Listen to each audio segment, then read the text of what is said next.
Hey, what's up, fellow ice fishermen? It's James here from kluge augers. Today, I want to talk about ice augers. The auger I want to talk about is a kluge auger. It is the guy who makes and manufactures the auger. You know, it's one guy and his son who makes and manufactures them, which obviously means he's an independent dealer. You know, you're not going to find his augers out on the market. You're not going to find them anywhere unless you have, you know, private or personal connections with the guy. I'm going to start off by saying he's got 3 different augers out there right now, but the original maker, the first auger, was made by Jake Kluge, but the current maker of them is Doug Kluge. You know, Jake passed away a while ago, but now, you know, Jake's son, you know, Jake's son Doug has got to be in like his 50s now or 60s, and him and his son work on the newer model augers.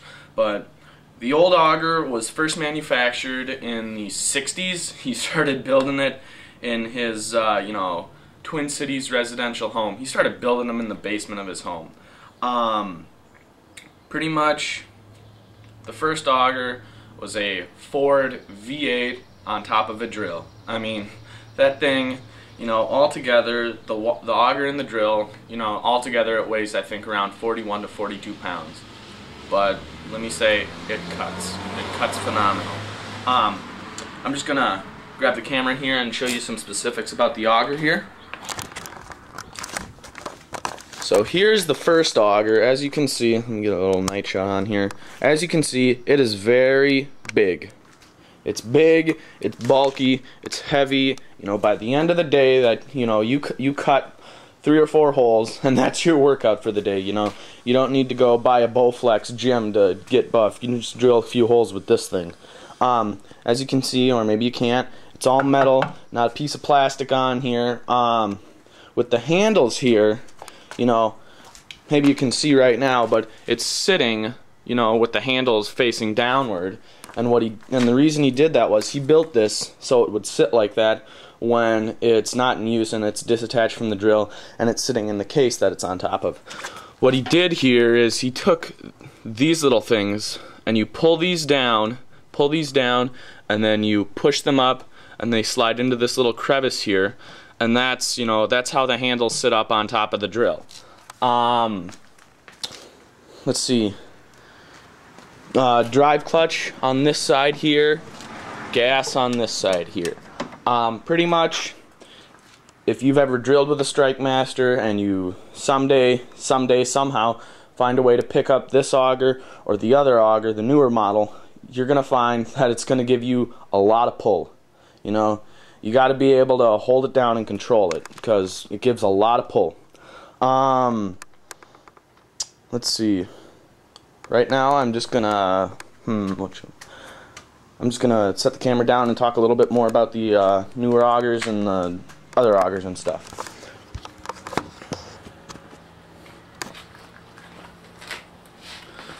Oh, by the way, YouTube rejected my last video because they said, "Oh, we can't have a 20-minute long video, blah blah blah, standard video's gotta be 10 minutes long," so I'm just doing mine in parts, so I'm gonna stop and start frequently throughout the video.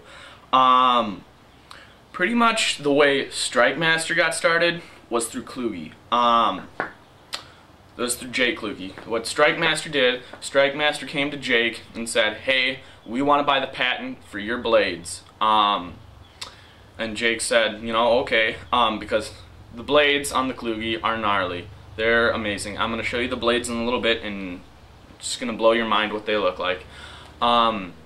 But what they did is, yeah, they came and said, "Hey, we want to buy your patent for the blades." And, you know, Kluges, you know, they're kind of more known to the older guys because, you know, the Kluges were really big back during, you know, the 80s and the 90s and stuff like that. So a lot of the older guys have heard of them. Not many of the younger guys have heard of them. More younger guys, you know, more prone to Strike Master, stuff like that. But anyways, so he sold the patent for the blades, and that pretty much put him out of the auger business because, you know, you can't have an auger if you don't have blades. So he just kind of continued to, you know, work on them and get all, you know, just do little tune-ups and stuff for his friends who still had the augers, but he couldn't make anymore. So So then Strike Master, you know, has the patent now, and then Doug, you know, as he gets older, you know, that's Jake's son, as Doug gets older, you know, he says to Dad, hey Dad, I'm going to buy the patent back from Kluge so I can continue to work on the augers and continue to put them out on the market and stuff. So he did, and then, let's see, pretty much back in, I'd say it was around 04, 05 maybe, you know, Jake's passed on, and now it's Doug. He's in his 50s, and him and his son are kind of working on augers together. And he calls up my dad, and he says, "Hey, we're gonna develop a new auger. We're putting a new one out there. You know, still we're not gonna go big or anything with it. You know, we're not gonna go corporate." And the reason he never did want to go corporate is because he never wanted to deal with the lawyers and all the crap like that, because there's, you know, you gotta have lawyers up the yin-yang if you're gonna put an auger out on the market with safety reasons and all crap like that nowadays. So anyways, he said, we're gonna put a new auger out on the market. And my dad said, okay, that's great. So pretty much what we ended up doing was, I think it was in 06 or 07, we ended up driving up to his house in Clearwater, Minnesota. That's where he makes his new augers. We drove up there, and he pretty much, you know, he said, here's the auger, I want you to use it, I don't want you to pay for it right now, I just want you to field test it. And we've pretty much been field testing the augers for about, I don't know, 4 or 5 years now, or something like that, and, you know, so that's what we've been doing, because, you know, we've been just working out the bugs on it, doing some different things with the engine housing and stuff like that, doing some different things with drills for the auger. So let me just see what else here. I think I'm going to show you the blades now. I've only got about 2 minutes left here, so I think now would be a good time to show you the blades on this thing. You know, here's the old drill, by the way. You know, cover is pretty similar to what the Jiffy cover is for it. And what's cool about the new auger with this cover here, you can just pull this right off. It fits over there like a glove. It's beautiful. I'm going to show you the blades now. Just pull the auger up here. So these blades are gnarly.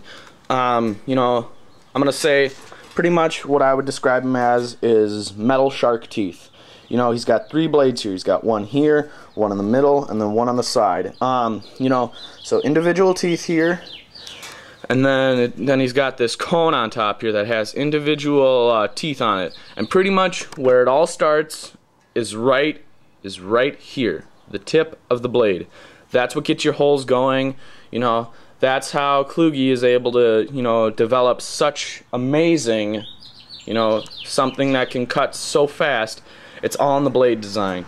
You know, I mean, aside from the fact of having a strong engine, it's all in the blade design. You know, you have Doug sharpen this one time for you, and pretty much the only reason you need it sharpened again is if you're frickin' drilling a hole in a sandbox.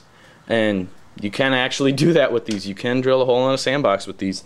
I got about 1 minute left, so I'm just going to show you what the when Doug came to us, the first drill that, you know what, I actually gotta the first drill that he had on, that he came to us with, you know what, I gotta get the cover on here.